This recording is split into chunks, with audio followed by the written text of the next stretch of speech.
যত ভালো ভিডিও বানান না কেন, যদি একটা সেটিং আপনার ওলটপালট থাকে তাহলে আপনার ভিডিও জীবনে ভাইরাল হবে না। তো এই সেটিংসটা কোথায় আছে বা কীভাবে আপনারা বের করবেন, এই ভিডিওটা আজকে আমি এই ভিডিওটাতে দেখিয়ে দিব। তো আপনারা সম্পূর্ণ মনোযোগ দিয়ে এই ভিডিওটা দেখেন, অবশ্যই কিছু শিখতে পারবেন। তো আমি ভিডিওটা শুরু করছি, আপনারা দেখতে পারেন। তো প্রথমে আপনার প্রোফাইল অপশানে ক্লিক করবেন। প্রোফাইল অপশানে ক্লিক করার প্রফেশনাল ড্যাশবোর্ডে আসবেন।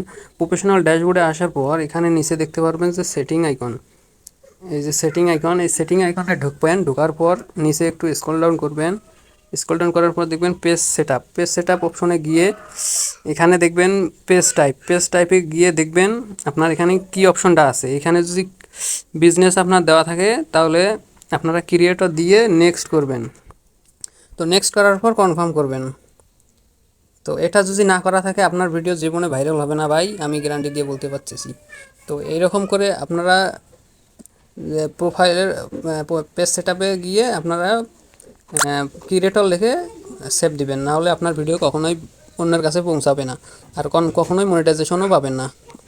তো আজকে এই ভিডিওটা খুবই গুরুত্বপূর্ণ, আপনারা সেভ দিয়ে রাখতে পারেন। তো ভিডিওটা যদি ভালো লাগে অবশ্যই আমার চ্যানেলটি সাবস্ক্রাইব করবেন এবং নিত্য নতুন ভিডিও দেখার জন্য পাশে থাকবেন। ধন্যবাদ।